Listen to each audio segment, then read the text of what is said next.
Una clase de introducción a la teoría del delito. Una sesión que por lo general no se suele explicar. Las cátedras suelen iniciar la segunda parte ya de teoría del delito propiamente, enseñando cuestiones de fondo ya. Y muchas veces los estudiantes se suelen perder, ¿no? Eso es lo que suele por lo general pasar. Entonces, esta sesión justamente va dirigida para introducirnos, para sentar algunos puntos de partida en atención a lo que han ido aprendiendo durante todo el año, hasta ahora, ¿no? Y poder un poco estar preparados para lo que se viene en adelante, ¿no? Entonces, por ello es que vamos a dar inicio a la clase propiamente de teoría del delito y dogmática jurídico-penal.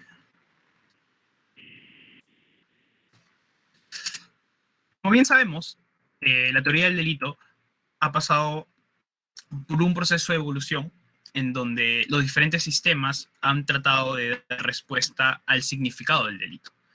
Y el significado del delito siempre se ha estudiado a la par del significado de la pena, ¿no? Esto en atención a que delito y pena son conceptos inseparables y claro, el delito es un presupuesto de la pena, ¿no? Únicamente se va a imponer una pena en tanto que exista el delito. Entonces, esta cuestión de cuándo existe o no un delito es el punto central de la denominada teoría del delito. Y los diferentes sistemas que han desarrollado el delito y sus requisitos, elementos y demás, pues han abordado esta cuestión.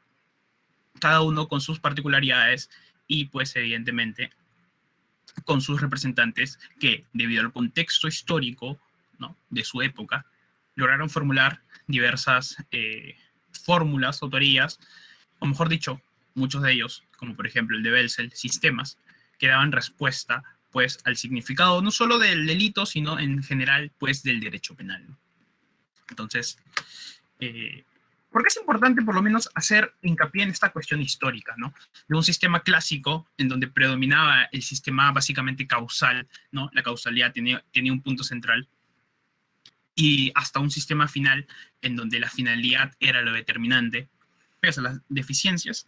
Es importante tener en cuenta que en el desarrollo de la evolución del delito, una de las cuestiones principales, ¿no?, por no decir que es la más determinante, era poder abordar los fundamentos de una responsabilidad penal, ¿no?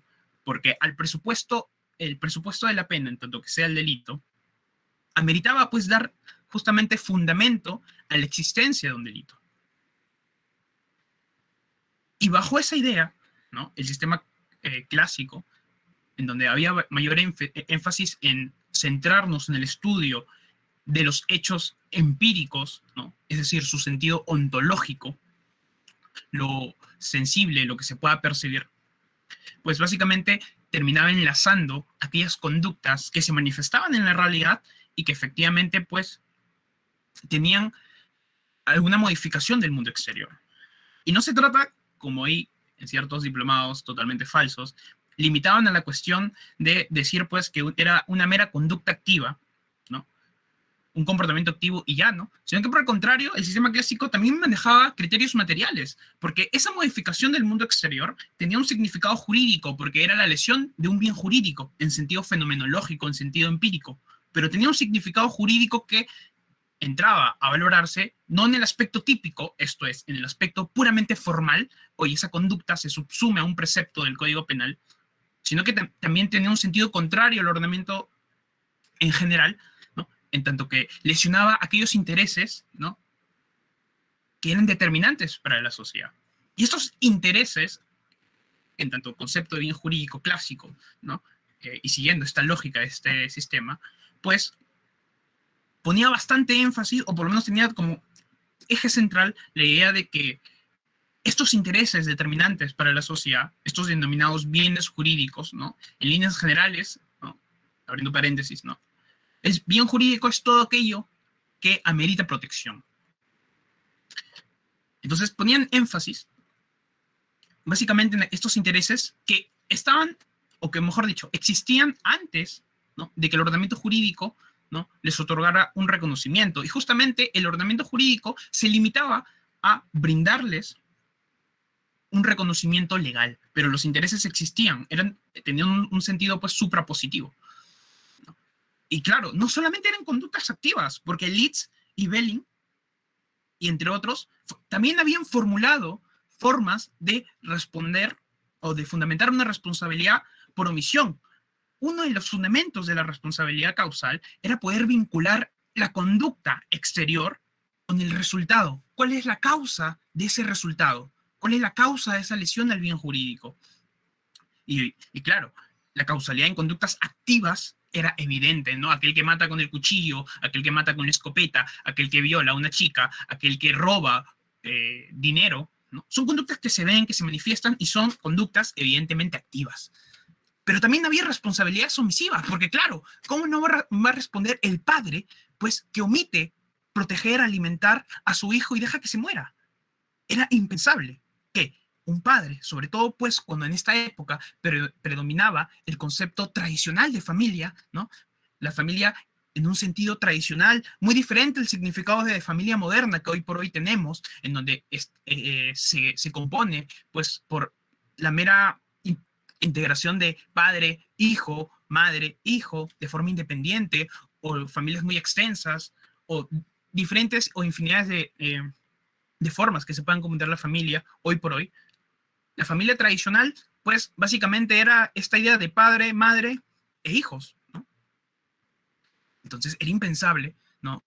El padre, por ejemplo, no puede responder por la omisión de, de ciertas prestaciones frente a su hijo, ¿no? De protección, de alimento, educación y demás. Era impensable. Oye, pero en la omisión no hay conducta activa. ¿Cómo vinculamos la causa de ese resultado? Si la causa de ese resultado era la enfermedad, evidentemente no tratada por el padre. Y había formulaciones de causalidad también para conductas omisivas. Surgen diferentes fórmulas, ¿no? Como la causalidad hipotética, ¿no? La cuasi causalidad, porque no era una causalidad en estricto, que ya lo abordaremos ya a mayor profundidad cuando desarrollemos la responsabilidad en modalidad omisiva.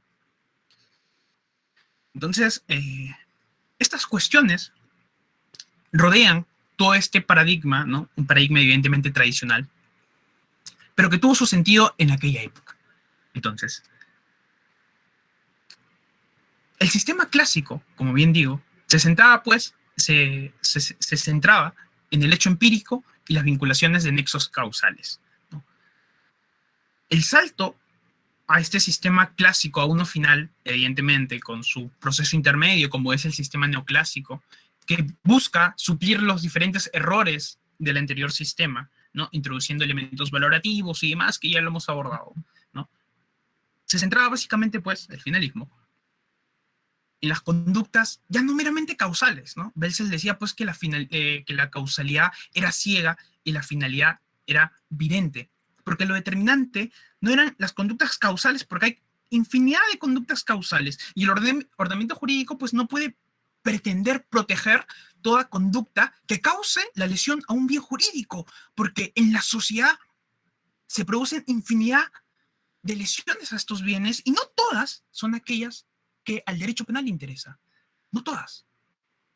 Al derecho penal interesa, pues evidentemente, decía Belzel, aquellas conductas finales dirigidas a esa lesión, ¿no? El elemento subjetivo del delito, que inicialmente se ubicaba en la categoría de la culpabilidad, se pasa a la tipicidad para tener un papel predominante, ¿no? La acción final, ¿no? El desvalor de la conducta, en donde la intención era, pues, el eje central. Y esto es importante, no solo a modo de reflexión, en tanto que somos estudiantes, sino que porque en la realidad, en la aplicación del derecho penal, hoy por hoy, no se sabe distinguir, ¿no? Estos diferentes sistemas y hasta inclusive se siguen utilizando para fundamentar una responsabilidad penal. Y esto es drástico, porque no solo estas teorías han sido desfasadas y han sido criticadas por la misma evolución de los diferentes autores que las han conformado. Entonces, les pongo un ejemplo. Aquel estudiante de Derecho Penal, ¿no? Supongamos que Corin, la estudiante del Derecho Penal, una alumna muy aplicada, ¿no? Se saca puro 20, en la clase de Derecho Penal. Y sabe que la clase de Derecho Penal pues es una clase exigente, donde se dejan bastantes lecturas, ¿no? Los asistentes se evalúan constantemente, ¿no? Piden participaciones y demás. Entonces Corin, como es una chica aplicada, pues todos los días está estudiando Derecho Penal hasta altas horas de la noche, ¿no? Se queda por lo general de lunes a sábados, ¿no? No sale a fiestas, ¿no? Se queda de lunes a sábado, pues estudiando Derecho Penal hasta esas horas, ¿no? Hasta las 2, 3 de la madrugada, ¿no? Siempre con la luz prendida, ¿no?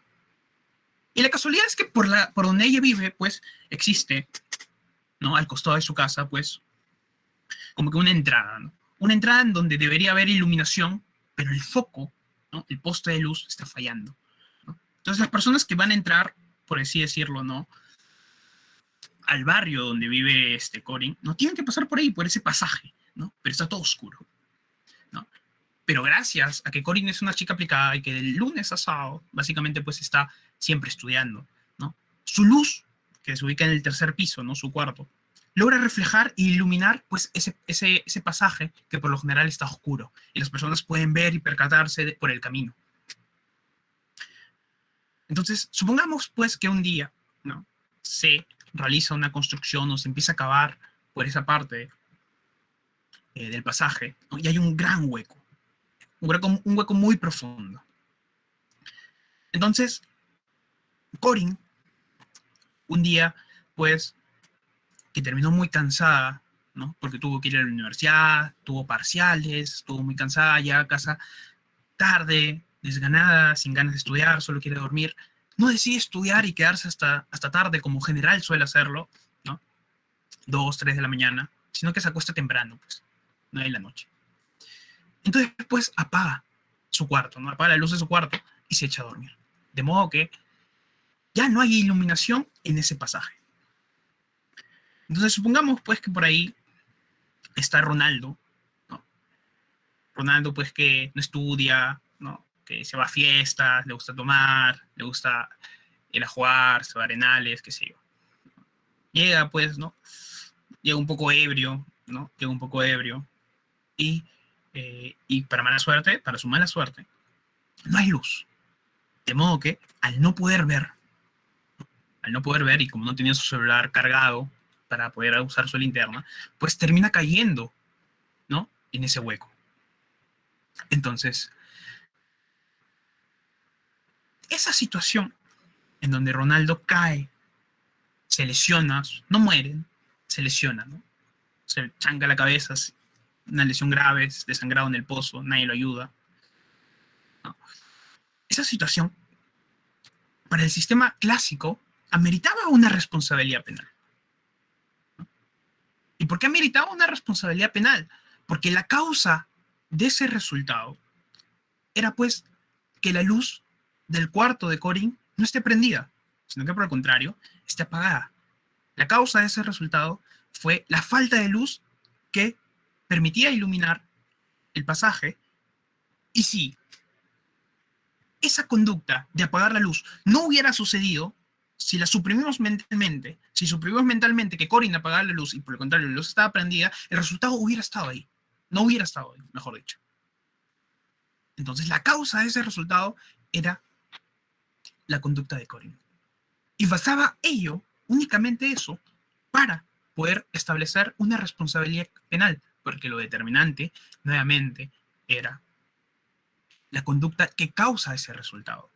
Y peor aún, si Corin justamente ve que alguien está caminando en el pasaje, no logra identificar quién es, porque simplemente le da igual, pero sabe que alguien va a pasar por el pasaje, y sabe de hecho que hay un pozo ahí, hay un hueco profundo, y decía apagar la luz, bastaba pues con esa representación puramente subjetiva de que se pueda producir un resultado para establecer su responsabilidad penal.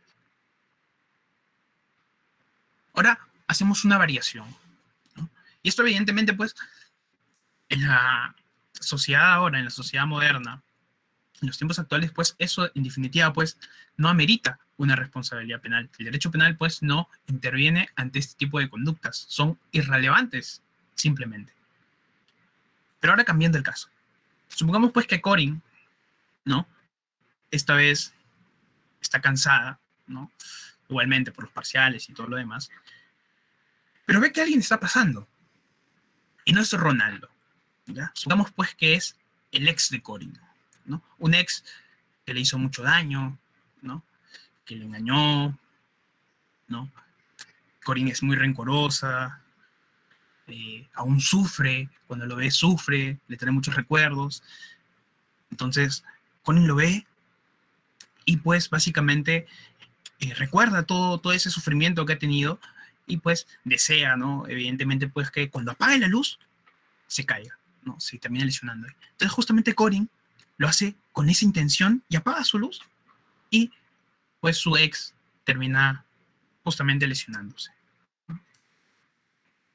Pero el sistema final pues no bastará la mera causalidad que evidentemente en el caso existe, tal y cual como lo fundamentaba el sistema clásico, pero en este caso lo que termina siendo determinante no es la causalidad, sino la mera intención de Corin. Esa intención de que su ex se lesione, ¿no? Al caer a ese pozo, a ese hueco, ¿no? Era lo determinante. Y justamente, pues, esa situación le fundamentaba esa responsabilidad penal. Entonces, estos saltos, ¿no? De una responsabilidad puramente causal a una responsabilidad puramente final, son hitos de la dogmática jurídico-penal. Son hitos que, al final de cuentas, terminan respondiendo la pregunta inicial que habíamos planteado, de ¿cuándo existe un delito? Y la reflexión está en que en la actualidad, ¿no? Los aplicadores del derecho pues no suelen distinguir esta cuestión y hasta inclusive se sigue atribuyendo, imputando, metiendo en investigaciones a conductas meramente causales, a conductas que el elemento determinante era su pura intención, cuando eso pues no es el kit del asunto, ¿no? Los sistemas tradicionales, clásico, neoclásico, final, se van a diferenciar de las postulaciones más modernas desarrolladas hoy por hoy en la dogmática penal, ¿no? Esto es los sistemas de Roxin, Jacobs, Frisch, entre otros. Porque todos estos autores van a tener un punto en común. El punto en común va a ser, pues, una fundamentación de la responsabilidad penal, o mejor dicho, una fundamentación del derecho penal a partir de la teoría de la pena. La teoría de la pena, pues, es el elemento o el punto de partida de todos estos autores. Y la teoría de la pena, pues, está inmersa en cada categoría del delito. Cada uno con sus particularidades, pero es el punto en común. Entonces, aquí se produce este denominado proceso de normativización, ¿no? Y el proceso de normativización básicamente, pues, significaba, ¿no? Que los elementos tradicionales de atribuir responsabilidad penal o fundamentarla, pues ya no regían. Ya no regían. Sino que por el contrario, las categorías tradicionales de tipicidad, antijuricidad, culpabilidad, ameritaban una revisión moderna, una revisión más actual, otra formulación. De modo que ni la causalidad ni la intención era el fundamento de una responsabilidad penal.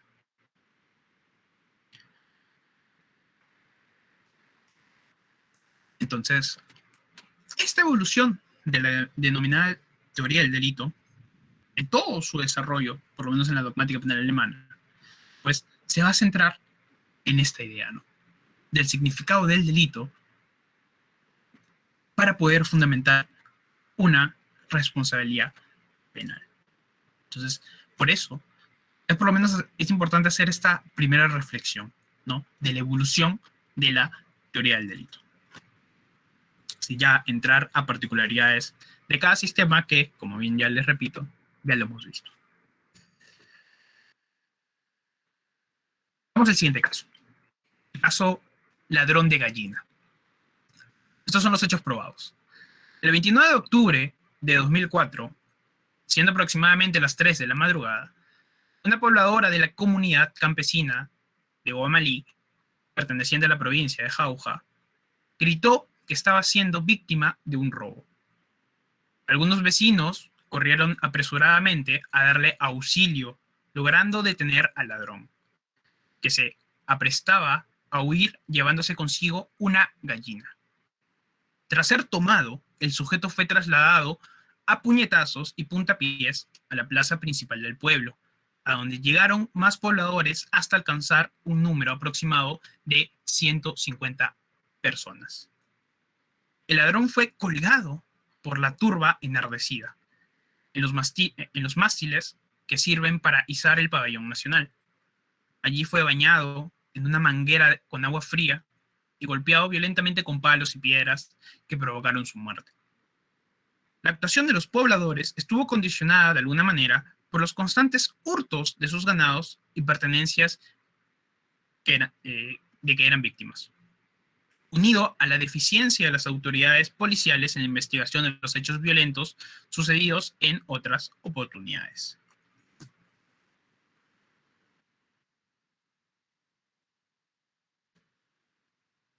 En este caso, cuando se realiza la investigación penal, la fiscalía pues va a acusar como responsable a 5 personas, ¿no?, como autores pues de este delito de homicidio, ¿no?, calificado. Artículo 108 del Código Penal. Lo importante aquí es que la fiscalía va a incluir como imputado al presidente de la comunidad campesina. ¿Y por qué? ¿Cuál era el fundamento para poder incluirlo en la investigación y fundamentar su responsabilidad penal como también responsable de esa muerte?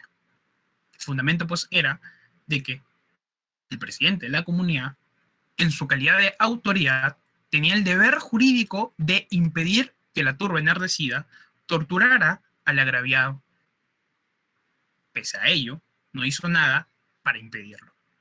Como autoridad, tuvo conocimiento de la aprehensión y presenció la golpiza al agraviado y no evitó el trato cruel.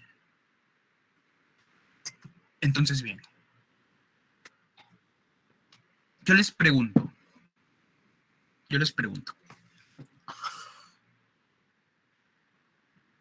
¿cabe o no fundamentar una responsabilidad penal para el presidente de la comunidad campesina? ¿Qué piensan ustedes? Los escucho. Los escucho. Los escucho. ¿Piensan que está bien que lo hayan incluido en la responsabilidad penal? ¿Piensan que está mal?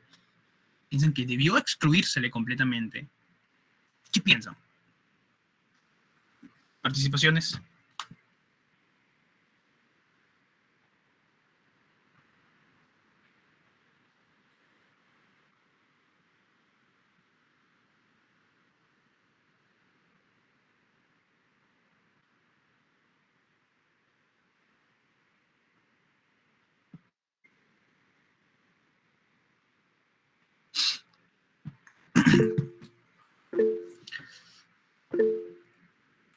A ver, Corin. Bueno, yo estaba leyendo un texto donde decía que, bueno, hay un deber como autoridad y también hay la parte de la responsabilidad, en cierta forma como autoridad, y tiene un deber en ese sentido. Y ya pues es como ese policía que recibe coimas, o sea que prácticamente es el jefe y ve que los demás están recibiendo coimas, pero a pesar de eso no hace nada. Entonces hay una parte como una complicidad en ese aspecto, en ese ejemplo de policía, pero a pesar de eso está yendo en contra de su deber, en contra de su rol, que debería ser como que el policía debería ir contra el crimen, pero estaría A ver, en a ver, cierta él forma. no es un policía, él es el presidente de la comunidad campesina. Claro, Ahí está la claro, diferencia. claro, ese es el ejemplo que leí un texto y basándose en esa lógica de ir Ah, lo estás contra trasladando. su, Lo estás ajá, trasladando. Ah, ya. Ok. basándose en esa lógica de cumplir el rol y no haber hecho nada, es como que hay una complicidad. Obviamente la pena no tiene que ser igual, pero hay ese tema de también omisión de socorro también, podría decir. Y la omisión, tanto la acción y la omisión están abarcados dentro de un plano normativo. o sea, están yendo en contra de ese deber y en cierta forma sí merece un grado de castigo, pero no igual que Ya. los mismos culpables. Ujú. A ver, Dalia. Buenas noches, Mauricio. Algo parecido con lo que mencionó Corín, prácticamente el presidente de la comunidad campesina, si bien es cierto, él ya no es un civil cualquiera, sino él tiene ya funciones que tiene que cumplir y Ujú. aparte también él estuvo presenciando el acto, entonces pudo de alguna manera poder evitar que esta persona sea víctima de tortura y pues termine falleciendo, ¿no? Y no estoy muy segura, pero sé que algunas comunidades campesinas como que tienen ciertas, no sé si decirle reglas o costumbres Ujú. de castigar pues a los ladrones con latigazos o esos tipos de violencia. Y no sé muy bien si es que está de alguna manera aceptado. Creo que no, a mi parecer no estaría aceptado, no sería lo correcto, pero creo que sí son algunas costumbres que suelen realizarse. Ya. Joseph. Hola Mauricio, ¿qué tal? Buenas noches con todos. ¿Se me escucha? Perfecto. Bien, yo, mi punto de vista es que el presidente de la comunidad no sería responsable, puesto como también Jacobs sostiene la competencia por el hecho en el cual está la situación donde están golpeando al señor, entonces él está presente, él en sí tiene ciertos deberes, los cuales le permiten actuar u omitirlas. Es aquí donde el Código Penal, en el artículo 126, omisión de socorro y exposición de peligro, sostiene que puedes actuar siempre y cuando no estés expuesto al peligro, y si él hubiese actuado, se le pudo haber volteado el plato y consecuentemente podrían la gente vincularlo, ¿no? Que es su amigo o algo así del delincuente. Gracias. Ya. Mariale. Hola, soy Mauricio. En este caso yo podría, no estoy muy segura, pero cabría la posibilidad de la responsabilidad por el hecho de terceros. Hay un caso similar, un poco sobre Tomás Reina Rincón, un torero de español, que fue asesinado por dos trabajadores de la municipalidad. Y su enamorada o esposa, si no me equivoco, no me acuerdo muy bien, denuncia a la municipalidad por ello y denuncia Ujú. bajo el fundamento por indemnización por daño de terceros porque la municipalidad estaba en su función de ello, o sea, los trabajadores Ujú. estaban en función de ello. Haciendo, digamos, una apreciación, yo creería que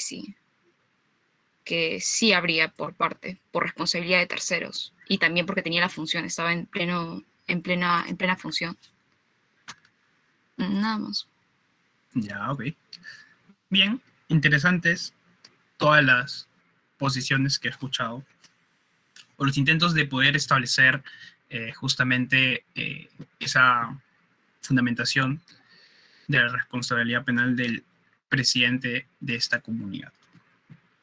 Entonces, la primera cuestión que atañe al derecho penal, y esto también para la práctica, cuando se presentan este tipo de casos, es para poder justamente establecer o no una responsabilidad, es preguntarnos justamente en atención a los hechos que se están describiendo, es preguntarnos pues por aquellos derechos y deberes que tiene cada persona en un contexto social determinado, ¿no? Porque las personas en diferentes planos de la realidad social ocupan diferentes posiciones y no en todas ocupan pues la misma, ¿no? El juez, en el momento en donde ejerce su profesión, pues justamente está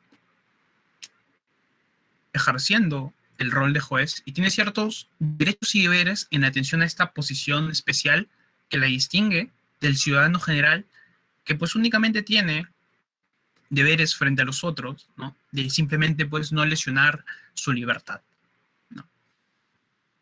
Entonces, en el caso concreto, la cuestión que debemos preguntarnos es si efectivamente, o mejor dicho, la cuestión que debemos preguntarnos es ¿cuáles son estos derechos y deberes que tiene un presidente de la comunidad campesina?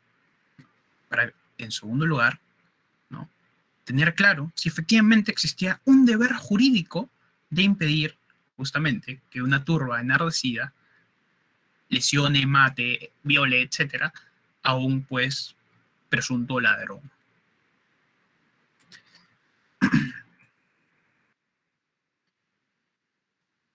Y es que muchas veces, ¿no?, a la cuestión de si efectivamente el presidente de la comunidad es responsable de la muerte del ladrón por no impedir que esa multitud lo mate, ¿no?, los penalistas pues solemos disponer, ¿no?, dos caminos para justamente determinar si existe o no un delito.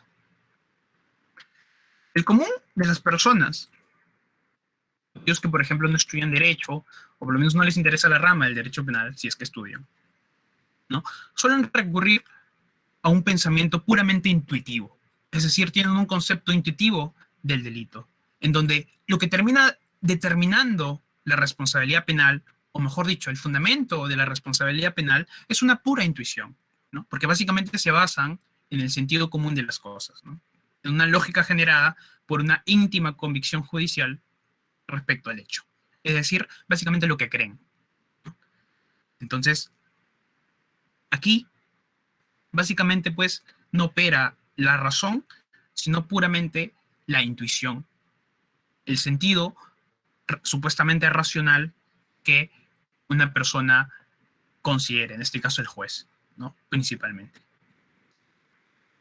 Y el pensamiento intuitivo, ¿no?, se caracteriza básicamente pues por tener esta alta carga subjetiva, ¿no?, que desconoce completamente criterios limitadores a esta intuición, ¿no?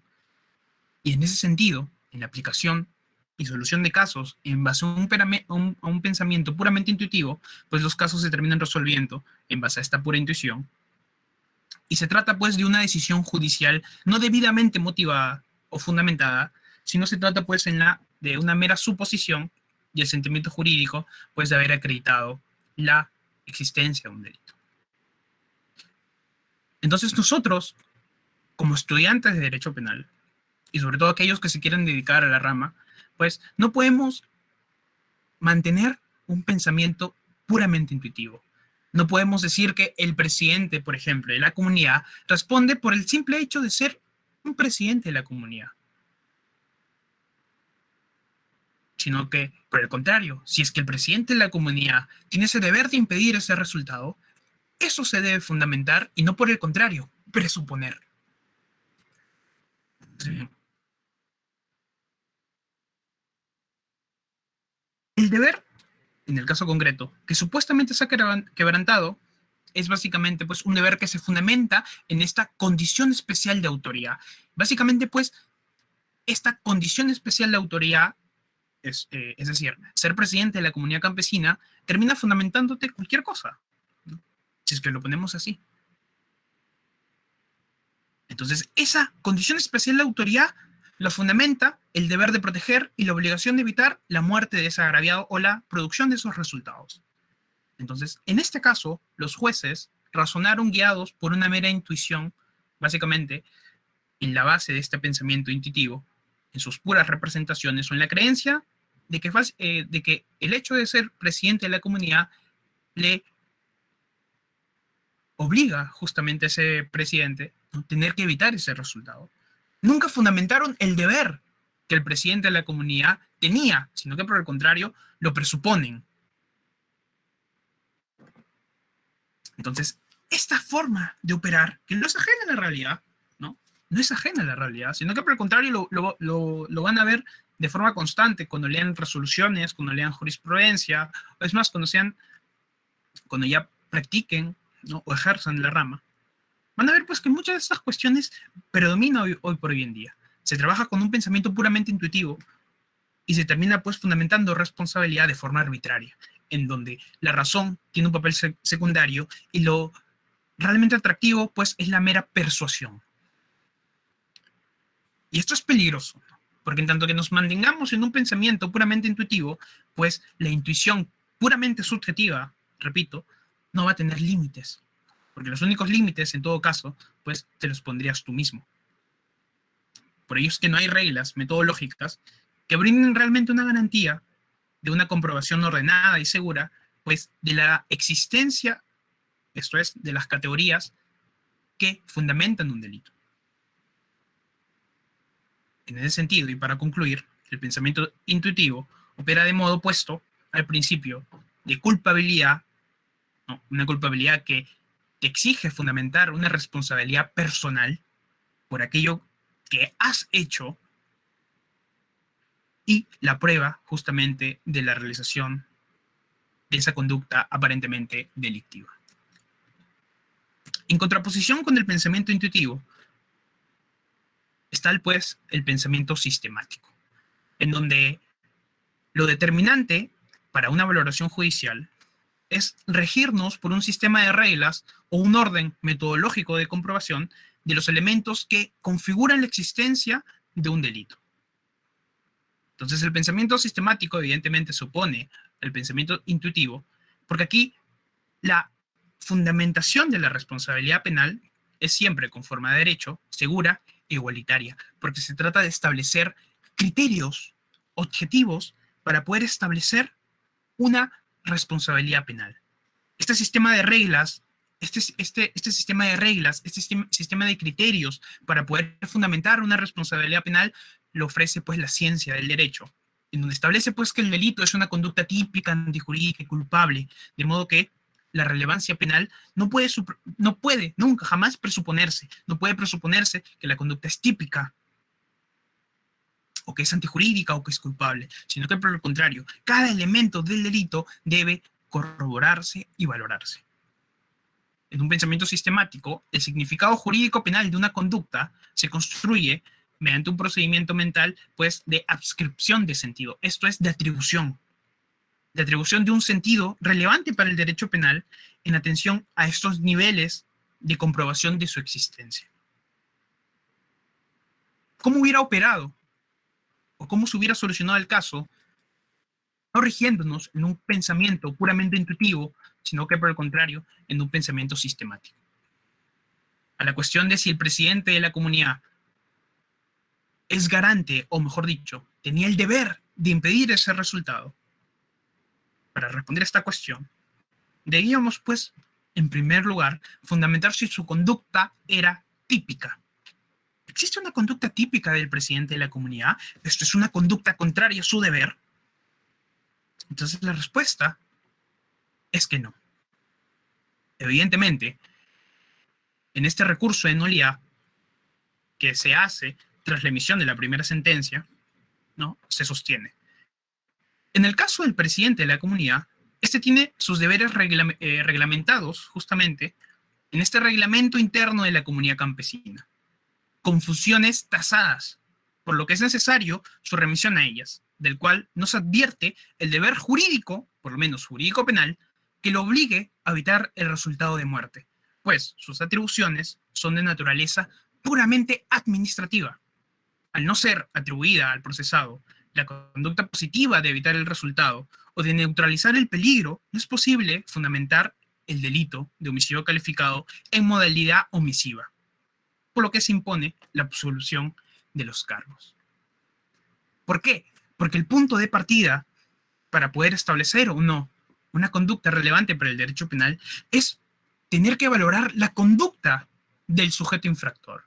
Y la conducta del sujeto infractor se realiza en un contexto social determinado en donde se desenvuelven los hechos y en atención a la posición jurídica de cada persona. Esto es, qué derechos y qué deberes tiene determinada persona en el contexto de la situación del hecho. El presidente de la comunidad, claro que tiene deberes, pero deberes puramente administrativos. Él se encargará, ¿no?, de la administración de los recursos de la comunidad, ¿no?, de la gestión y la contabilización de los recursos de la comunidad, pero él no tiene ningún deber frente a los ladrones, frente a las conductas de terceros responsables y demás. Sus deberes y derechos se limitan a una cuestión puramente administrativa de la comunidad. Entonces, no es posible fundamentar una responsabilidad penal en base a un deber ficticio que nunca existió. Porque, repito, el presidente de la comunidad no tiene deberes de protección frente a nadie. Claro, evidentemente él responderá si en la administración de los recursos de la comunidad aparecen, pues, diferentes incongruencias en donde se denota que el presidente de la comunidad se está agarrando, no sé, el dinero que muchas de las personas integrantes de la comunidad guarda o ahorra, etc. Ahí hablaremos de una responsabilidad penal por apropiación, seguramente. Apropiación ilícita, porque a él se le delega la administración de los recursos y él se los apropia. Ahí sí podemos fundamentar una responsabilidad penal, porque tiene que ver con los deberes que él posee, pero él no tiene deber frente a la protección de terceros. Y tampoco cabría fundamentar una responsabilidad penal por exposición al peligro, o mejor dicho, por el deber de socorro o auxilio que se le exige a todo ciudadano en derecho. Tampoco habría una responsabilidad penal. ¿Penal por qué? Porque ahí, en una situación de necesidad, en una situación de peligro, en donde tu prestación de auxilio te puede generar a ti un peligro hacia ti mismo, pues el derecho no te exige realizar ese tipo de prestaciones. Ni una responsabilidad por la muerte, ni una responsabilidad por no ser solidario cabría en este caso.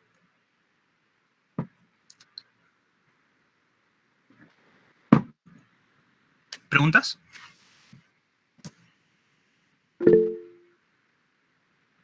Dime. Mauricio, disculpa, necesariamente cuando estamos hablando de tipicidad, ¿es con respecto al Código Penal? O sea, porque, por ejemplo, según el artículo, como ha mandado Diego, 63 de la Ley General de Comunidades Campesinas, estaba buscando si estarían sus funciones, pero con respecto a ello, a las características del delito en tipicidad exactamente, ¿tiene que estar tipificado en el Código Penal o en otro reglamento o en otra ley? ¿Me podrías aclarar ello, por favor? Eso ya lo vamos a aclarar en el transcurso de la exposición, ¿ya? Así que te dejo con esa duda porque lo vamos a abordar en lo que sigue. Listo, gracias. ¿Alguna otra pregunta respecto a lo que se ha explicado?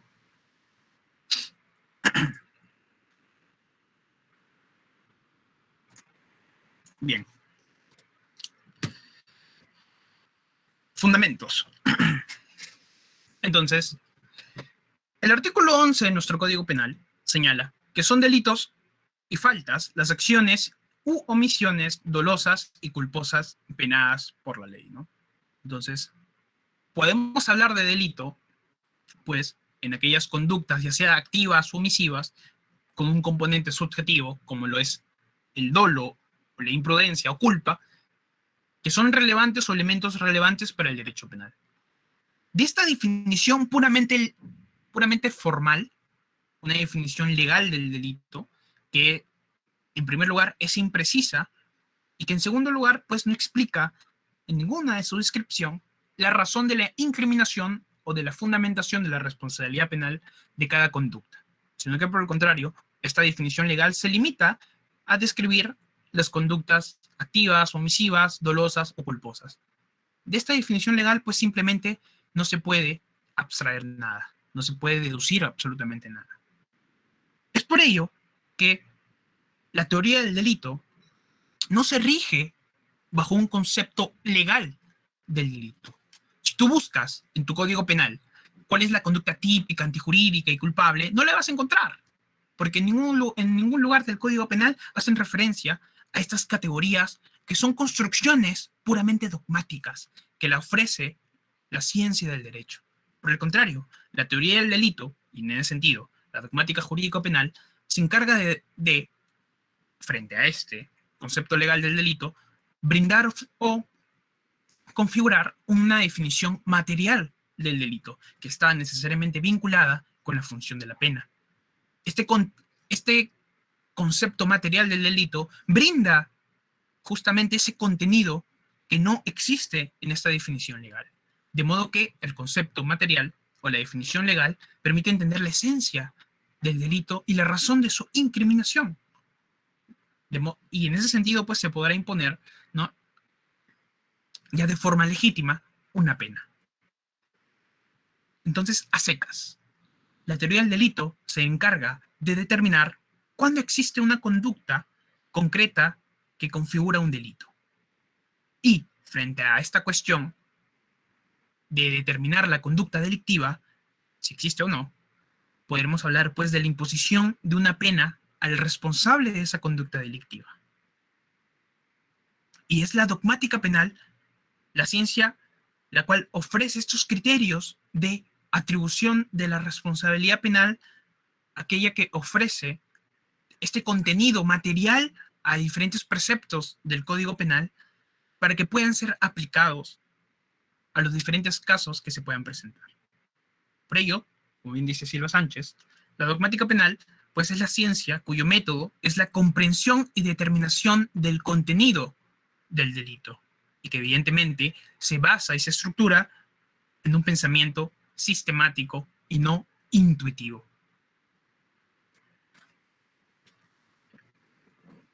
Entonces, el papel de la dogmática penal es importante para poder entender este sistema del delito que hoy por hoy se maneja. Estas categorías de la tipicidad, antijuricidad, culpabilidad, no están por gusto, ni tampoco de más.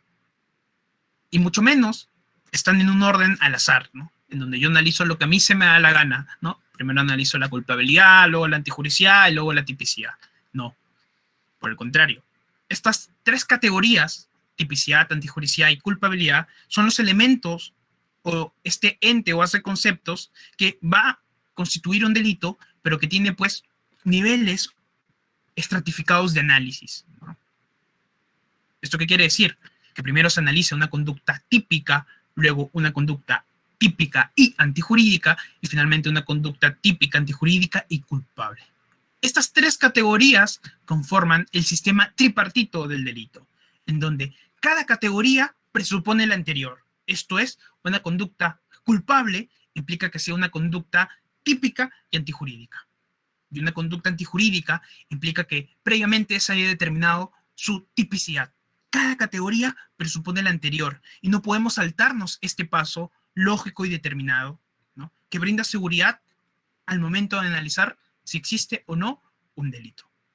Y como bien digo, es la dogmática jurídico-penal la que se encarga de brindar estas categorías y dar justamente este orden, ¿no? Como señala el profesor Miguel Polaino Navarrete, ¿no? La dogmática, mediante una ordenación lógica de los elementos configuradores del concepto del delito, hace posible la obtención de soluciones seguras y previsibles.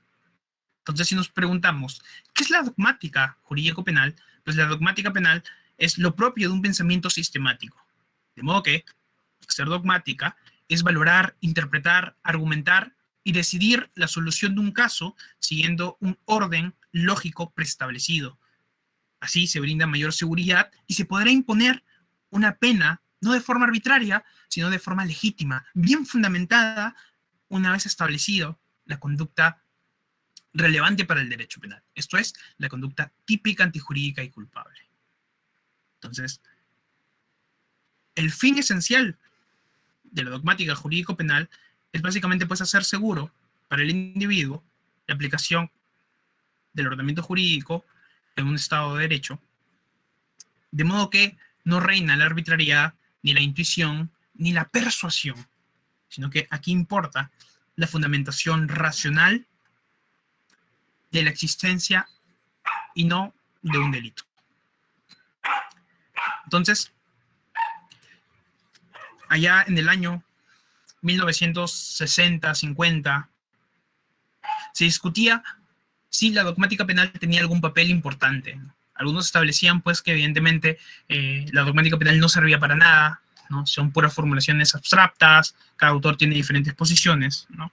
Y frente a este panorama, en donde un panorama en donde había muchas dudas sobre el papel de la dogmática jurídico-penal, el profesor Guy Bernat escribe un libro, ¿no? Titulado, pues, ¿tiene futuro la dogmática jurídico-penal? ¿No? Un libro, aquí lo tengo, un libro chiquito, en donde se encarga justamente de explicar y fundamentar el valor de la dogmática penal para la ciencia del derecho. Y señala, la dogmática debe averiguar qué es lo que dice el derecho. La dogmática jurídico-penal pues averigua el contenido del derecho penal, cuáles son los presupuestos que han de darse para que entre en juego un tipo penal, es decir, un precepto del Código Penal. ¿Qué es lo que distingue un tipo de otro? ¿Dónde acaba el comportamiento impune y empieza el punible? Hace posible, por consiguiente, al señalar límites y definir conceptos, una aplicación segura y calculable del derecho. Hace posible sustraerle a la irracionalidad, a la arbitrariedad y a la improvisación. Cuanto menos desarrollada esté una dogmática, más imprevisible será la decisión de los tribunales, más dependerán del azar y de factores incontrolables, la condena o la absolución. Si no se conocen los límites de un tipo penal, de un precepto del Código Penal, si no se ha establecido dogmáticamente su alcance, la punición o impunidad de una conducta, no será la actividad ordenada y meticulosa que debería ser, sino una cuestión de lotería, puramente de azar. En cuanto menor sea el desarrollo dogmático, más lotería, hasta llegar a la más caótica y anárquica aplicación de un derecho penal del que, por no haberse sido objeto de un estudio sistemático y científico, se desconoce su alcance y su límite. Entonces, la dogmática penal, que es el eje central de la teoría del delito, aquella que brinda los conceptos y elaboraciones y fundamentos para la responsabilidad penal, pues ha pasado igualmente por un proceso de evolución, ¿no? Un proceso de evolución que cada vez brinda mayor seguridad jurídica, porque pese a las diferentes formulaciones y posiciones de cada autor, la dogmática penal, en la medida que ha avanzado, ha marcado hitos determinantes en donde de ninguna manera se pueden retroceder. La dogmática penal, en su evolución histórico-jurídica, pues sirve como barrera infranqueable, ¿no? Donde no la puedes traspasar. Por más que tú intentes hoy por hoy establecer una responsabilidad por el mero resultado, por la mera proximidad de la conducta con el resultado, por el hecho de estar ahí cerca del resultado, por una responsabilidad que se fundamente en los puros deseos, en los puros pensamientos, en las puras intenciones o en las puras vinculaciones causales, la dogmática penal está ahí como bloque de contención para este tipo de formulaciones o para este tipo de formulaciones que hoy por hoy existen. Pese a las diferentes formulaciones, la dogmática penal ha avanzado y, como bien digo, marcan hitos que de ninguna manera es imposible o hace imposible retroceder. Entonces, ese es el papel de la dogmática penal hoy por hoy. Y eso es de lo propio de una ciencia social, ¿no? En este caso jurídica, como es la nuestra, que no es una ciencia naturalística, ¿no? Que se basa en un método científico, en donde lo determinante pues es lo comprobable científicamente, sino que por el contrario, lo propio de nuestra ciencia jurídica es brindar seguridad, brindar argumentos que tengan coherencia y sean racionales y que permitan fundamentar este sistema del derecho penal. Y mientras mayor esté desarrollado, mientras mayor coherencia haya en ese tipo de fundamentaciones, pues habrá mayor seguridad. Ese es el papel de la dogmática penal, ¿no? Y en definitiva, la cuestión de si tiene futuro la dogmática jurídico-penal, pues evidentemente lo tiene aún hoy por hoy. Así las cosas, pues su sistema de análisis es básicamente, pues, en esta sociedad, analizar aquellas conductas que están permitidas socialmente y desaprobadas. Aquellas conductas que tienen el sentido delictivo, esto es, que son conductas típicas antijurídicas y culpables, son el objeto de análisis al momento de estudiar si existe o no un delito. Entonces, la determinación de un hecho punible que, en ese sentido, cabe imponer una pena, se hace a través de un análisis ordenado, progresivo y escalonado. Este es el método dogmático. El método dogmático permite analizar cada conducta, ¿no?, aparentemente delictiva y justamente determinar si existe o no y cabe responsabilidad penal por el delito. Es un método ordenado, progresivo, porque primero estudiamos la conducta si es en su sentido típico. ¿Es típica esta conducta? ¿Es antijurídica esta conducta? es culpable esta conducta. Y como bien digo, cada categoría presupone la anterior. Cuando hablamos de tipicidad como categoría del delito, en sentido general, porque ya lo vamos a estudiar a fondo cada categoría, porque cada categoría es un mundo. En cada categoría vamos a encontrar diferentes cuestiones, diferentes tópicos muy interesantes, que ya lo vamos a ver en el transcurso del año.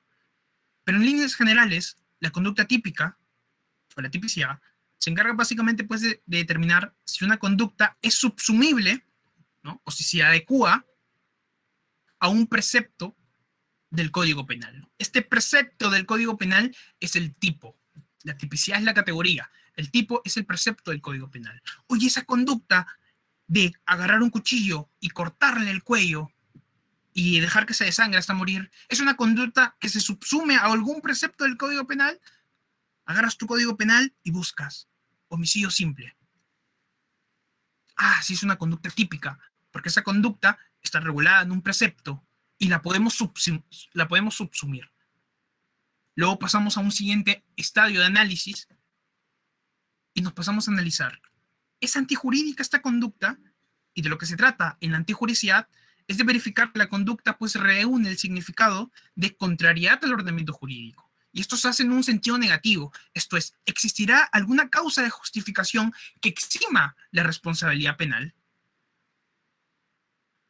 Y en esta situación, pues, esa degollada hacia el cuello de la otra persona, pues no tiene un sentido delictivo, sino que por el contrario, es conforme al ordenamiento jurídico. ¿Por qué? Porque lo hizo en una situación de legítima defensa.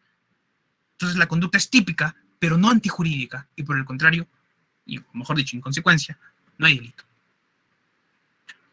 O por el contrario, era una conducta de un asesino que efectivamente mató a su víctima.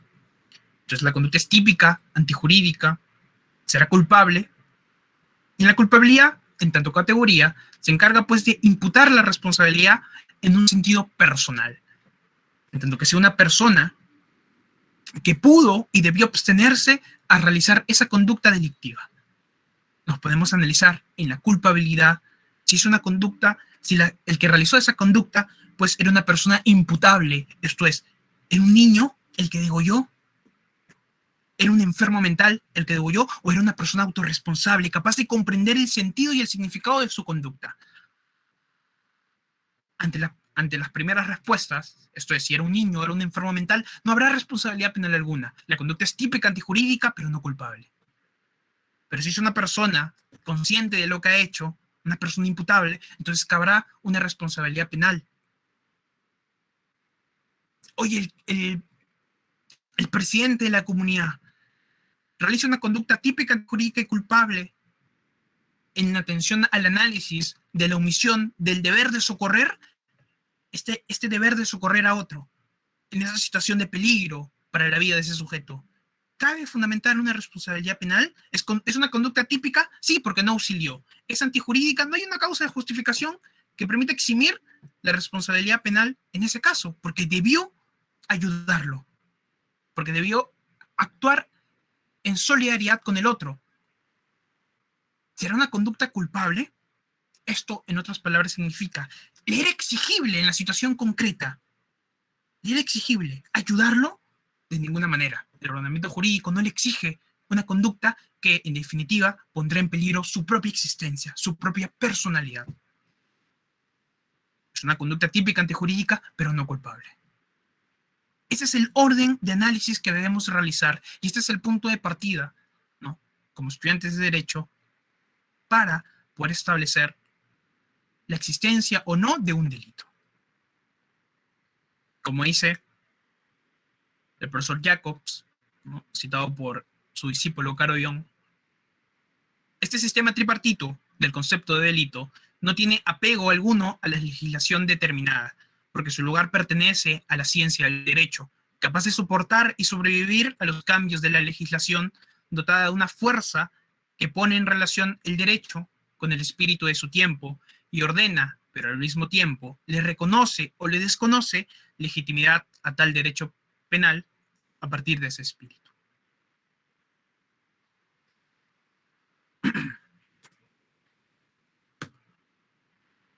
Hasta aquí. ¿Alguna pregunta?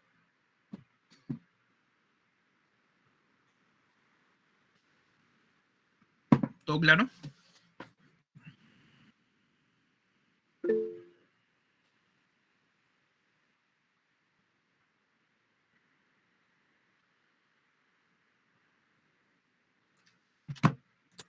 Bien. Teleología de la definición dogmática del delito. Entonces, como podemos apreciar, la teoría del delito, pues evidentemente se centra en el sujeto actuante y si su hecho tiene o no relevancia para el derecho penal. Por ello, es que podemos decir, con toda seguridad, que la teoría del delito se encarga de ofrecer los criterios que sirven para imputar un delito a una persona por la realización de un hecho concreto.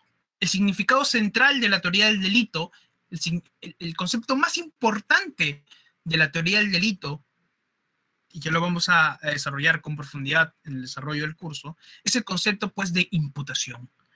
El concepto de imputación tiene un potencial dogmático práctico determinante en esta ciencia, porque el concepto de imputación permite justificar la imposición de una pena.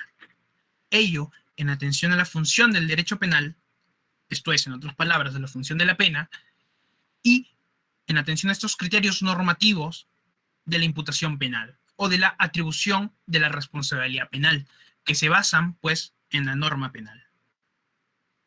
Entonces, en una sociedad moderna, pues, el concepto tradicional de bienes jurídicos, esto es, que el derecho penal se encarga de proteger bienes jurídicos, se muestra insuficiente. En una sociedad caracterizada por ser una sociedad del riesgo, en donde las personas totalmente con seguridad disponen de sus bienes en pleno uso de libertad y ponen en peligro no solo sus propios bienes, sino a sí mismas o a terceros. No toda conducta que pone en peligro o lesiona bienes es relevante para el derecho penal. En definitiva, como ya adelantaba Belzel, el derecho penal pues no se encarga, ¿no?, de proteger bienes jurídicos en un sentido estático, ¿no?, tal y cual como si fueran piezas de museos en donde pues las personas no pueden tocar, sino que por el contrario, los bienes jurídicos están al servicio de las personas. Se tiene que tener un concepto dinámico del bien jurídico, en donde las personas disponen, interactúan con otros y ponen constantemente en riesgo sus bienes. Por ello, la teoría de la pena no está centrada, en definitiva, pues, en una conducta que es considerada delito, en tanto que lesiona bienes, sino en una conducta en tanto tiene un sentido antinormativo, esto es, una conducta, pues, defraudadora de la norma. Por ello es que el delito, como dice Jacobs, pues, es una unidad de sentido que comunica que, en definitiva, las normas en esta sociedad no rigen, normas que en su contenido material son expectativas sociales, que brindan orientación y seguridad de la realización de los derechos, ¿no? De modo que estas normas, los homicidios, las lesiones, las violaciones, las estafas y demás, excluyen las formas de comportamientos incompatibles con los bienes. El fundamento o el kit del asunto de un delito no es que sea una conducta que lesiona bienes, sino que es una conducta que cuestiona la vigencia de estas normas. ¿Y por qué es importante la protección de estas normas? Porque estas normas no se centran en cuestiones puramente ontológicas, ¿no?, la lesión de un bien o no, sino que se centran en el significado social de las conductas. Esto es, la relación interpersonal que existe del uno con el otro, los vínculos jurídicos que establecen las formas de interactuar en una sociedad, que explican el funcionamiento en una sociedad moderna. Lo lesivo de una conducta es justamente el cuestionamiento a estos vínculos que permiten que esta sociedad sigan funcionando. Por ello, la pena, en contraposición al delito, pues niega el sentido comunicativo del delito y se encarga de mantener la identidad normativa de la sociedad defraudada o cuestionada por la conducta del autor. Por ello es que, como dice Lesch, Jacobs y otros, tanto delito y pena son un binomio inseparable y están en una relación racional y comunicativa. Como dice el profesor Pérez García Cabero, discípulo de Jacobs, lo que principalmente caracteriza al delito es el sentido comunicativo de defraudación de una norma que ordena la manera en cómo se deben producir los contactos sociales. No se trata de lesiones de bienes, sino se trata de establecer los vínculos sociales que permiten la interacción de las personas unas con otras. No se trata de bienes, sino de personas en derecho. Como una ciencia social, como lo es el derecho y en definitiva el derecho penal, puede tener como objeto de atención bienes y no personas. Jacobs. Y en cuanto a la norma jurídico-penal, pues la norma jurídico-penal se encarga de establecer las conductas que en principio son lesivas socialmente. Muchos autores, cuando elaboran la construcción de la teoría del delito, parten de una denominada tradicional teoría de las normas. Esto es, separan normas de conducta y normas de sanción, como lo explicamos en la primera parte del curso.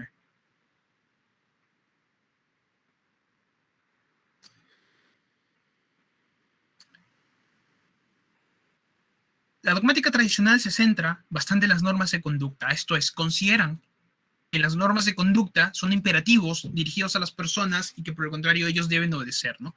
Que la norma dice no matar, entonces ellos deben obedecer lo establecido en esas normas, ¿no? Y por el contrario, las normas de sanción son los criterios de atribución de responsabilidad que van dirigidos hacia el juez.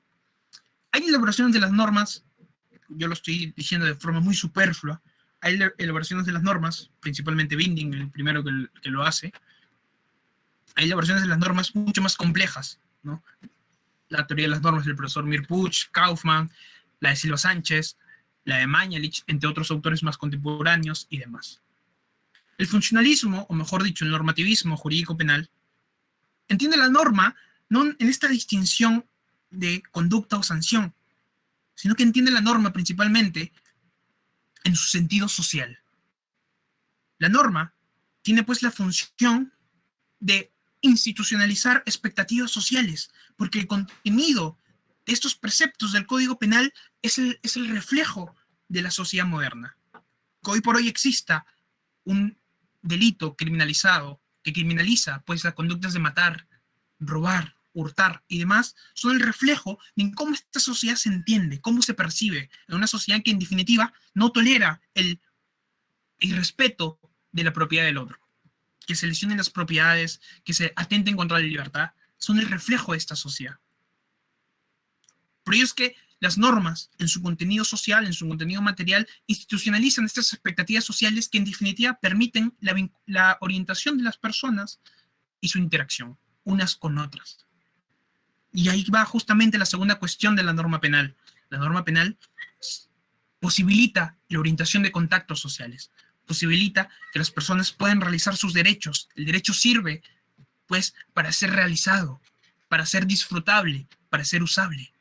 El derecho, pues, es una condición de la existencia de la libertad, posibilita la libertad de la persona. Para eso sirven los derechos, para su disfrute, y no para su mero reconocimiento. Y ya. Mayores detalles, mi artículo del Derecho Penal del Enemigo. Entonces, la norma penal encarna pues la identidad normativa esencial de la sociedad, que es mantenimiento comunicativamente, que es mantenida comunicativamente por medio de la pena.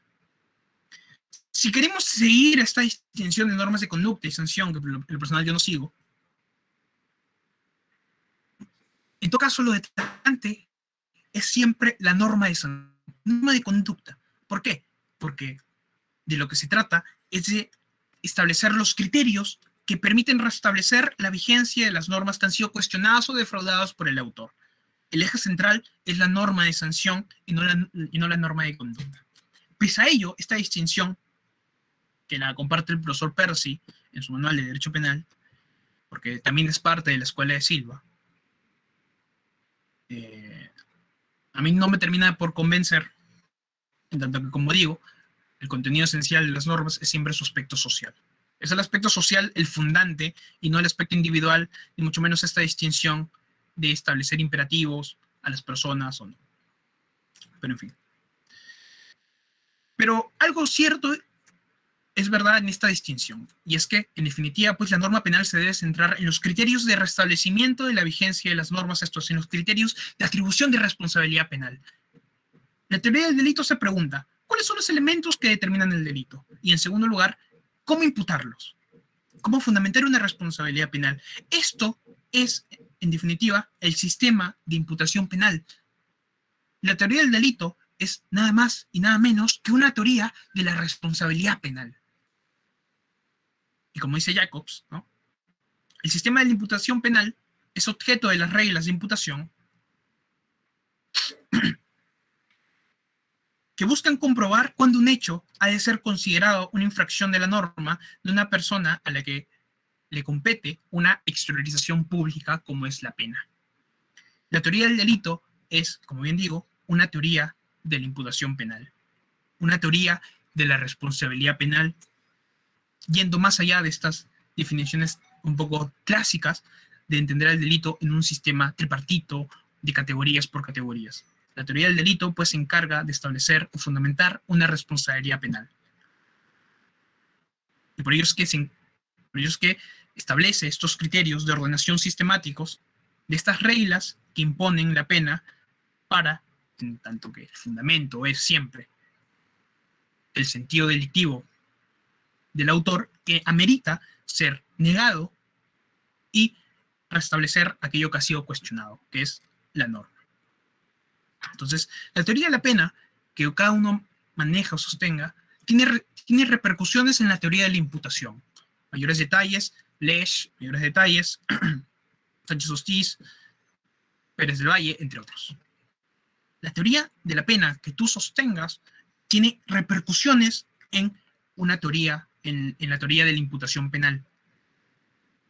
Porque en tanto que centres la finalidad del derecho penal en la prevención de delitos, los criterios de imputación penal se verán mucho más flexionados a criminal, o mejor dicho, más ampliados a alcanzar aquellas conductas que son político-criminalmente necesarias para evitar la posible comisión de algún delito. Eso es importante. Entonces, bien, un breve excurso. El significado de la parte general de la ciencia del derecho penal. Como bien digo, nuestro Código Penal se establece, pues, se compone, mejor dicho, en nuestro título preliminar, parte general, parte especial, faltas. Y lo que amerita, o por lo menos es objeto de gran estudio, básicamente, pues, es, por un lado, la parte general y la parte especial, que por mucho tiempo parte general y parte especial han estado totalmente separables. Por lo general, las personas, una vez estudian parte especial, se olvidan totalmente de lo aprendido en parte general, ¿no? Entonces, ¿qué pasa? Este tipo de incongruencias o fundamentaciones puramente tópicas, ¿no? De la responsabilidad penal, en donde se es ajeno a los conceptos aprendidos en la parte general. Los tipos de la parte especial, como es el homicidio simple, el robo, lesiones, estafa, entre otros más, tienen diferentes elementos que los configuran. En el robo es necesario, por ejemplo, un elemento como es la violencia para que se pueda configurar. En la estafa, no es necesaria una violencia, sino necesariamente un engaño para que se pueda hablar de una estafa, un engaño típico. En el hurto no es necesario violencia, sino simplemente la mera sustracción. Las lesiones se determinan pues por la magnitud de la afectación a la salud del sujeto, y en definitiva pues el homicidio por la muerte que se ocasiona. Cada una de estas conductas tienen diferentes elementos que los hacen particulares. En la parte especial se estudian las particularidades de cada delito, los componentes que configuran cada delito. En la parte general se estudia el significado general de toda conducta delictiva, el aspecto común en cada uno de estos preceptos del Código Penal. ¿Y cuál es el aspecto común de los diferentes preceptos del Código Penal? Su significado delictivo, el significado de la lesión jurídico-penalmente relevante. Entonces, ¿será acaso o configurará acaso una conducta de homicidio aquella persona pues que decide prestarle al vecino su hacha para cortar un árbol y el vecino se termina matando a sí mismo? ¿Habrá responsabilidad penal de la persona que le brinde el hacha? ¿O habrá responsabilidad penal a título de participación de la persona que le presta el hacha y el otro lo utiliza para matar a otro? ¿Habrá responsabilidad penal del taxista? Les pidió ese penal por el contagio de SIDA tras tener una con una persona que no conoces, ¿no? Que simplemente la conociste en una fiesta. ¿Habrá responsabilidad penal por lesiones, por esa transmisión sexual? ¿Habrá responsabilidad penal por la muerte de un trabajador que no decidió ponerse los mecanismos de protección para realizar la conducta, ¿no? En ese contexto de construcción? ¿Habrá responsabilidad penal del médico que está operando a un paciente que por casualidad era su ex amigo de la infancia que le hizo mucho daño y que está operando conforme a derecho, conforme a las reglas médicas, conforme a la lex artis médica, pero que tiene la intención y el deseo de que se muera, y justamente eso pasa y muere? ¿Habrá responsabilidad penal de la empresa, ¿no? ¿Habrá responsabilidad penal por contaminación industrial, contaminación ambiental, ¿no? Porque la empresa se encarga, no sé, de que es una empresa dedicada al turismo y siempre traslada a sus diferentes turistas de un lugar a otro, y siempre la ruta principal es pasar por un río, y por ese río pues las personas arrojan basura, tiran sus comidas, etcétera, de modo que se producen contaminaciones por estas diferentes conductas de botar comidas, residuos, etcétera. ¿Habrá responsabilidad por contaminación ambiental de la empresa por las conductas de estos turistas? Todas estas cuestiones tienen un aspecto en común: el significado jurídico penal de una conducta relevante. Entonces, ¿qué es lo relevante? Causar, tener la finalidad, tener la representación de la muerte, de la lesión, de la contaminación, de la transmisión sexual, etc. ¿Qué es lo determinante para establecer la responsabilidad penal? Cada tipo, como bien digo, cada precepto del Código Penal tiene sus particularidades, sus elementos que configuran su conducta delictiva.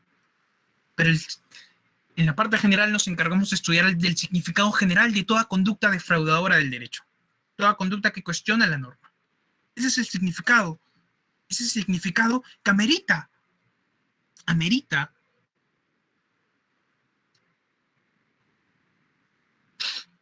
pues amerita ser deducido, amerita pues ser fundamentado. ¿Cuál es el significado de una conducta delictiva?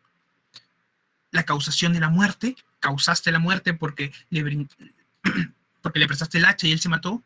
Causaste el robo o facilitaste el robo porque trasladaste a los ladrones porque te pidieron el servicio de taxi. ¿Cambiará algo el hecho de que tú tengas conocimiento de que ellos sean ladrones?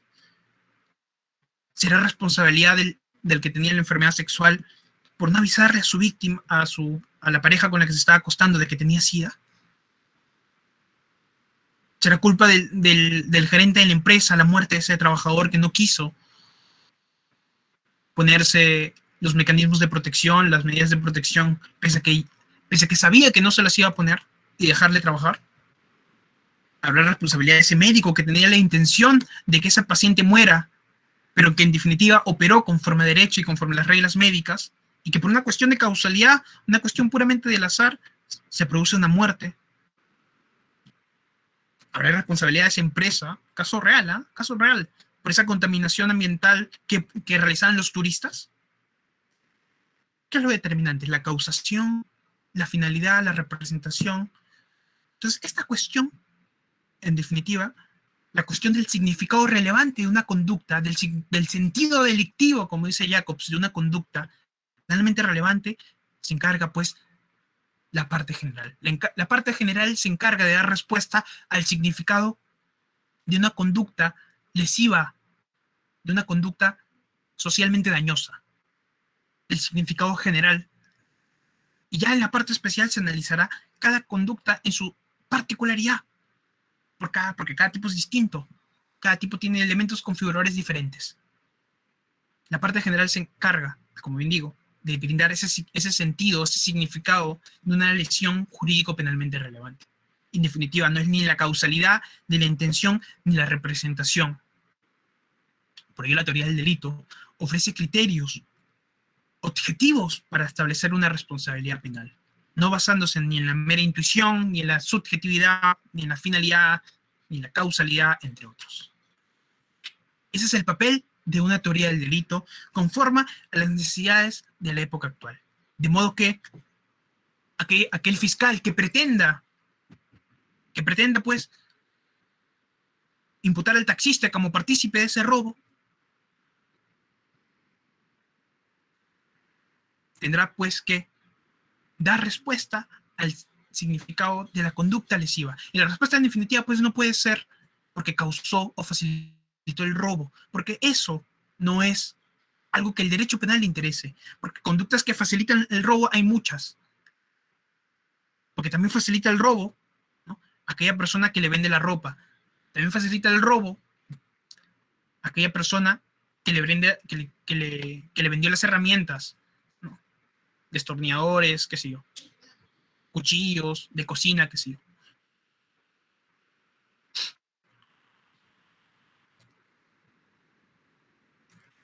La interpretación que hacemos a cada tipo, cada precepto del Código Penal, pues no puede ser una cuestión que se aplique en su pura formalidad, en su pura literalidad, ¿no? Cuando el homicidio simple, en su artículo 106, señala el que mata a otro, lo que debemos preguntarnos es ¿qué significa lesionar? O que en todo caso, en el caso del homicidio, ¿qué significa matar en la sociedad actual? Matar es causar una muerte, matar es la finalidad, tener la intención de una muerte, de causar o provocar una muerte. ¿Cuál es el sentido delictivo de una conducta? ¿Qué significa matar en la sociedad actual? Causar muertes, tener la intención de muertes, de provocar muertes. De eso se encarga pues la dogmática jurídico-penal, de brindar esas herramientas de interpretación del tipo penal. Lo importante no es la litigación oral, ni el que mejor sepa hablar o expresarse, ni el que brinde objeciones. Son cuestiones puramente formales, son cuestiones puramente superfluas. Aquí lo determinante es la racionalidad de nuestros argumentos. Los fundamentos para o bien excluir o fundamentar una responsabilidad penal. Da igual el juicio oral, da igual si das objeciones o no. Esas cosas son superfluas, porque para llegar a esta etapa del proceso hay muchas etapas previas que ameritan cuestiones determinantes de fondo. Para generar el archivo fiscal en una etapa de investigación preliminar, necesitas justamente dar este tipo de argumentos. La conducta del abogado es neutral, porque dar informes sobre recomendaciones de dar o no las licitaciones a ciertas empresas para construcciones es una conducta neutral del abogado, porque el abogado obra con forma de ver, porque es justamente el rol del abogado dar asesorías legales. ¿Cómo una asesoría legal va a ser causante de ese delito de la defraudación de la administración pública? Si es una conducta conforme a derecho, oye, ¿cómo el taxista va a responder si obra conforme al rol del taxista? Dar servicios de taxi. ¿El taxista tiene el deber acaso de impedir robos? ¿Cuál es el fundamento ahí de ese deber? No hay. Más allá de cuestiones puramente secundarias, son estas cuestiones de fondo, los fundamentos dogmáticos que damos para establecer o no un delito. Y cuando muchas veces el legislador establece conductas confusas, regula conductas confusas, regula conductas que generan dudas, que consideramos un exceso, la dogmática justamente se encarga ahí como bloque de contención para poder interpretar ese precepto del Código Penal de una forma limitada, para que no se aplique de forma arbitraria, porque no es feminicida ni agresor en la mujer aquella persona que simplemente mata a una mujer. Para que haya un feminicidio, para que exista una agresión a una mujer en este tipo de agresiones de violencia contra la mujer, es necesario acreditar elementos del tipo. Es necesario acreditar la violencia hacia la mujer. Este contexto de violencia amerita ser acreditado. Es necesario probar que esa muerte ha sido por estos estereotipos de género, de superioridad, de imposición, de superioridad, de discriminación y demás. Cuando el legislador muchas veces se pasa del tintero y ascribe de más la conducta delictiva, la dogmática se encarga de limitarla y darle una aplicación segura. Si esta sociedad se corresponde con los valores o con estos intereses, se identifica con estos valores o intereses de que lo determinante es la libertad y la autodeterminación, la libre manifestación de la personalidad del sujeto, entonces buscamos la forma de dar una interpretación que se adecue a las exigencias de la sociedad actual. Si la eutanasia no va más, no basta con decir deróguese, sino que por el contrario, la dogmática penal debe establecer los criterios de aplicación de un delito. Si la eutanasia no va más, limítese. ¿Cuándo existe una eutanasia relevante para el derecho penal y cuándo no? Entonces, ese es el papel de la dogmática, ese es el papel de la teoría del delito. Y eso es lo que debemos tener claro como punto de partida en lo que sigue, ¿no? Y finalizo. Como dice Werner, ¿no? Albert Werner, un hegeliano penalista, discípulo de Hegel, no hay código penal alguno que resista una interpretación al pie de la letra. Sin embargo, incluso el mejor código penal requiere ser revisado, pero no por el legislador, sino por la praxis vital, mediante una interpretación asimismo viva que concrete, suavice y espiritualice la rigidez de la letra.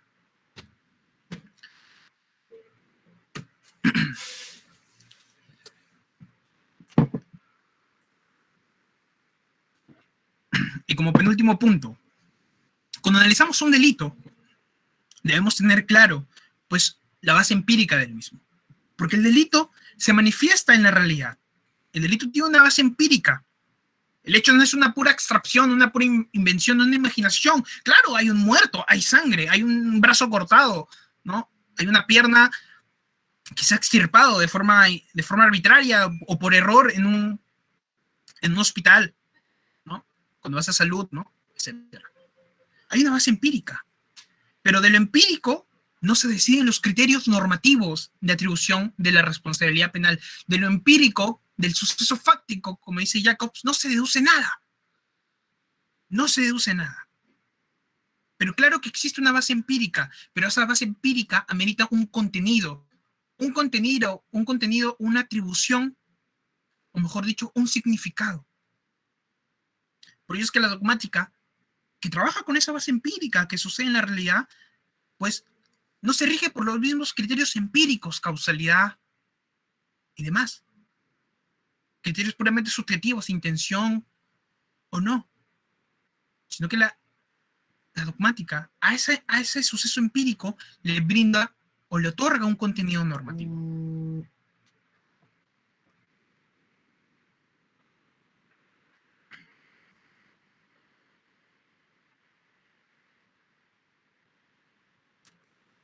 Entonces, bien, como dice el profesor Percy, una construcción dogmática no podrá ser sustentable si parte de una exigencia fácticamente irrealizable. Esto es así porque en la base empírica que analizamos, en los diferentes casos que podamos tener, no se analiza pues por el mero hecho de existir y ya, ¿no? No es como lo que proponían, ¿no? Las escuelas italianas, ¿no? Que existía una responsabilidad social por el hecho de pertenecer a una sociedad. Cada uno responde por su hecho, cada uno responde por la infracción de su propio deber. Pero la infracción del deber únicamente se dará en tanto que esa infracción del deber haya podido ser evitable. ¿Y por qué es necesario en esa base empírica una evitabilidad individual? ¿Por qué se exige eso? Porque no se puede responsabilizar penalmente por la infracción de un deber que en definitiva no se podía cumplir. Porque ya no estamos en un mundo que se rige por lo místico, ¿no? Sino que por el contrario, estamos en un mundo desmitificado, en donde existen conductas planificables, en donde Las personas que ejercen determinados papeles en la sociedad conocen los deberes que deben ejercer en ese contexto determinado. El juez, el policía, el padre de familia, el salvavidas, el profesor y demás. Son conductas planificables, porque se le brinda la libertad al sujeto de realizar estas conductas. Porque en tanto que tú eres el responsable de la administración de tus derechos y deberes, y en tanto que solamente tú disfrutes de esa libertad, solamente tú te puedes hacer responsable de los costos de estas excesivas libertades que puedas ejercer.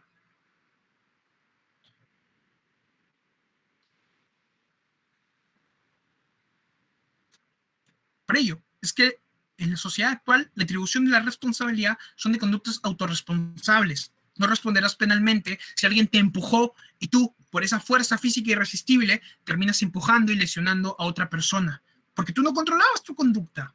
No respondes tampoco si no tenías ninguna representación del hecho, ninguna,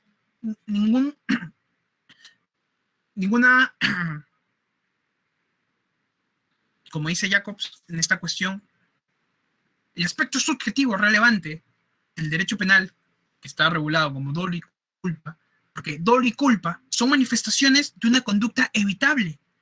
Es decir, la evitabilidad individual se manifiesta en las conductas dolosas y culposas que están reguladas en el mismo precepto del Código Penal, porque en el Código Penal se criminalizan conductas dolosas o culposas, siendo las conductas dolosas las predominantes y que tienen mayor sanción.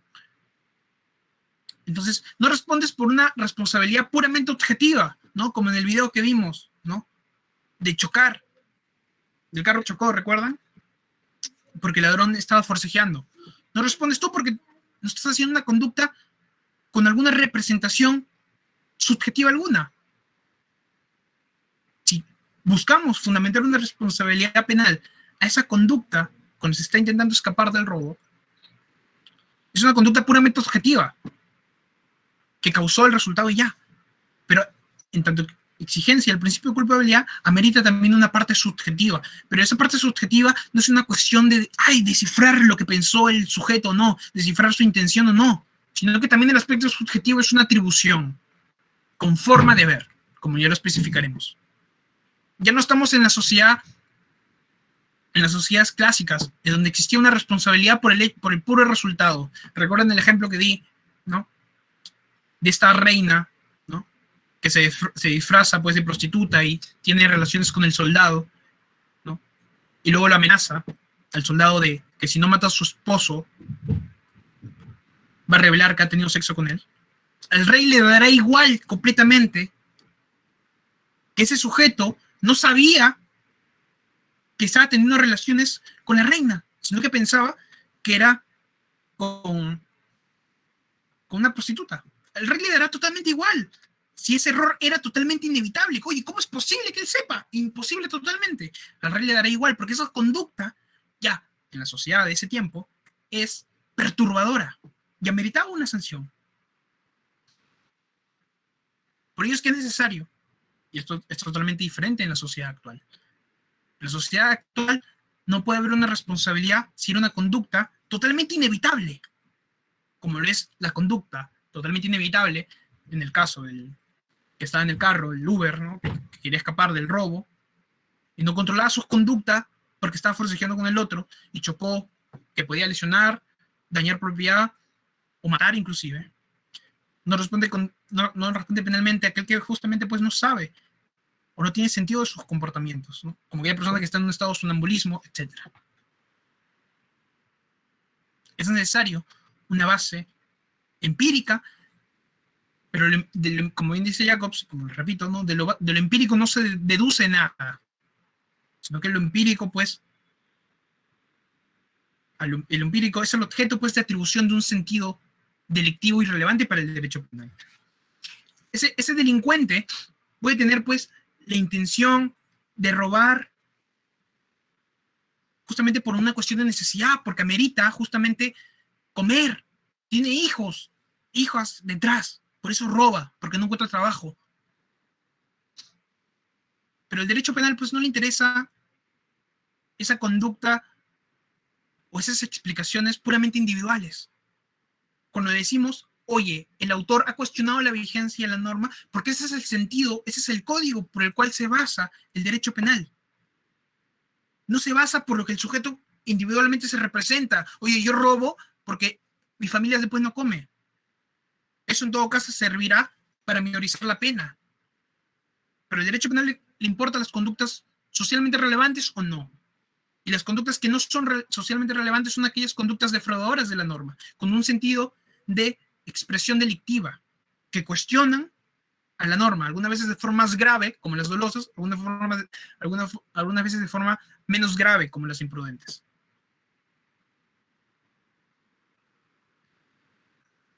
Y para finalizar, pues simplemente señalar que frente al concepto tripartito del delito, ¿no? En tanto que entendamos que la teoría del delito es una teoría de la imputación, muchos autores han propugnado pues un concepto bipartito del delito, que entiendan el delito en un sentido unitario como expresión de sentido, como lo es la línea de Jacobs, Paulik, Lesch, Music, entre otros. Otros autores hablan de un concepto bipartito del delito, en donde entienden el injusto penal y la culpabilidad, en donde el injusto penal es un juicio sobre el hecho, en donde se trata de determinar la infracción de los deberes que el sujeto debía tener en la situación concreta, y un juicio sobre el autor en donde analizamos la imputabilidad, el reproche de un déficit de fidelidad al derecho. Porque su conducta era imputable, exigible y tenía el conocimiento del sentido delictivo de su conducta.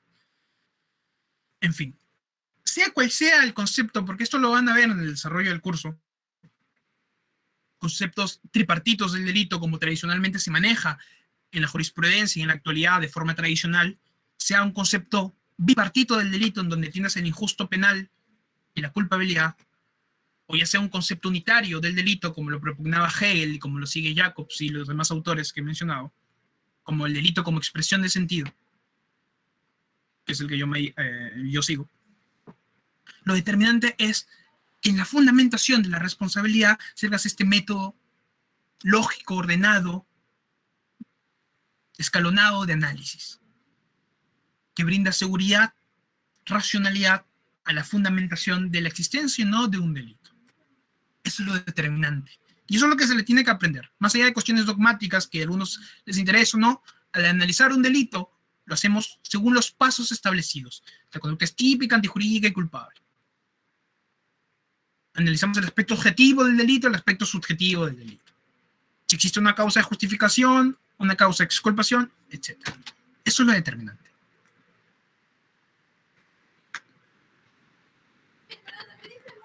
Y, para finalizar, ¿no?, los principios del derecho penal, que lo hemos visto justamente la semana pasada con la solución de casos, los diferentes casos que hemos visto, tiene que ir en sintonía pues, con toda la determinación del delito. Porque puede haber una conducta que sea típica, antijurídica y culpable, como lo es la conducta del caso pues, de las hojas membretadas, ¿no?, donde se apropió de 3 o 4 hojas Bond con sello de la administración pública que estaban valorizadas pues en, no sé, 60, 80 céntimos. 80 céntimos amerita pues la intervención del derecho penal para hablar ahí pues de un delito de peculado. El funcionario se apropió de los bienes que se han designado porque se apropió de 4 hojas Bond. Oye, es una conducta típica, porque se está apropiando, sí, es antijurídica, no hay causa de justificación. Oye, es culpable porque sabía lo que hacía, sí. Pero es conforme a los principios del derecho penal, va en sintonía con los principios del derecho penal. No, mínima intervención. Las conductas más relevantes hacia los bienes jurídicos más importantes. Y en definitiva, no amerita la responsabilidad penal por la apropiación de 4 hojas membretadas. Por el contrario, el derecho administrativo será suficiente para sancionar a ese funcionario que se apropió. Lo suspenderán, le disminuirán del sueldo, lo despedirán, qué sé yo. Con eso he finalizado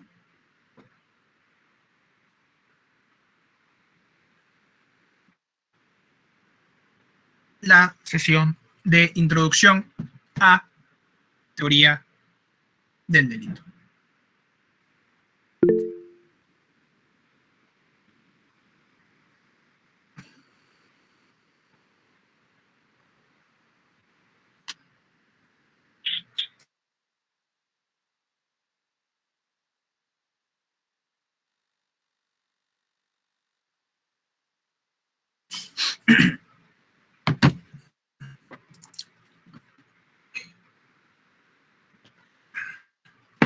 Cada rato. ¿Alguna duda, alguna pregunta, mis estimados betas?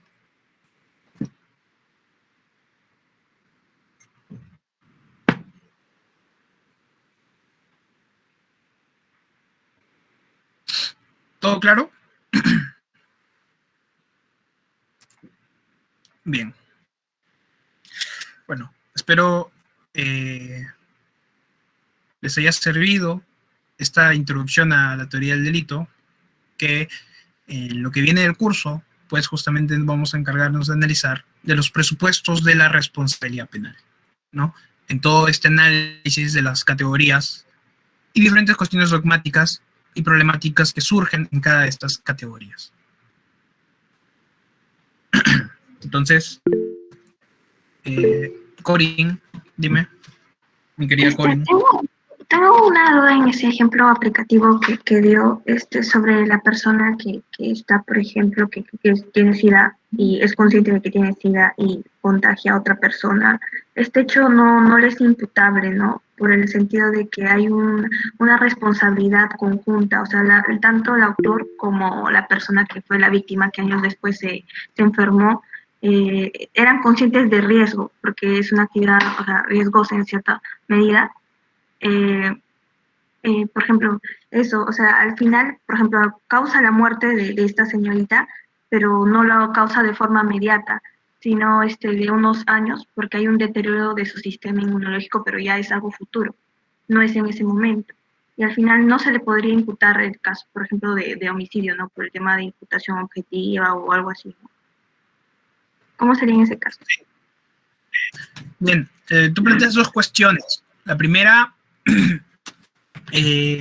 sobre la responsabilidad penal por resultados tardíos, porque el SIDA evidentemente tiene efectos, en todo caso, no de forma inmediata, sino a largo plazo. La pregunta que surge es, ¿cabe responsabilidad penal pues, después de que el contagio se produce y pasan 15 años, 10 años y luego se producen las lesiones? ¿Cabe responsabilidad penal? Es una cuestión de imputación de resultados. La respuesta, Corin, es sí. Sí puede haber responsabilidad penal, como también no. Sobre esta cuestión ya lo hablaremos a fondo sobre cuando lleguemos al tema de imputación de resultados. Que es parte de la imputación objetiva y que es parte de la primera, de esta primera parte del curso, de los primeros temas que vamos a ver en teoría del delito. Y segundo, la cuestión del sentido delictivo de la conducta. En una actividad sexual existen riesgos inherentes. La misma actividad sexual es una actividad riesgosa. La cuestión que surge aquí es preguntarnos, ¿qué es lo determinante para que exista responsabilidad? ¿Era necesario que le diga a la pareja que tenía SIDA? Es decir, lo determinante es el conocimiento de la contagiada de si tenía SIDA o no. Lo determinante es que haya usado protección o no. O es responsabilidad de la propia víctima por tener relaciones sexuales con un desconocido. Son estas cuestiones que surgen o son las problemáticas que surgen en la teoría de la imputación objetiva, en la fase de la imputación del comportamiento, que ya lo vamos a hablar a detalle, cada una de estas cuestiones en el desarrollo del curso. Así que te dejo con estas cuestiones, Corin, porque el tema es discutido, es interesante, pero lo vamos a ver en su propio tópico a profundidad. No aquí, porque no podemos ir más allá de lo que aún no hemos visto. Okay.